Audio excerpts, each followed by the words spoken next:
هر کس نن سبا په رزق پسې دی، په رزق پسې په منډه دی، که هغه زیم او که هغه تی او که هغه بل دی. د مولانا بجلیګر صاحب الله تعالی دې په قبر باندې ډېر انوارات نازل کړي. هغوی یوه وظیفه ښودلې ده، دغه ټول درسره واورئ او ضروري مخکې شیر کړئ او عمل پې ضرور وکړئ. د رزق دپاره، د رزق د حاصلولو دپاره، د رزق کې د برکت اچولو دپاره د وظیفه ضرور وګورئ او مخکې شیر کړئ. یو وظیفه درته ښیم، ټول واورئ.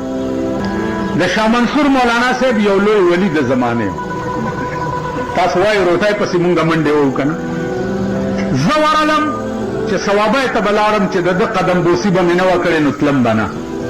ورغلم مالجي دعا راته وکړئ، ویل یو بل شی درته ښیمه چې عمر له بېغمه ګرځې، عمر له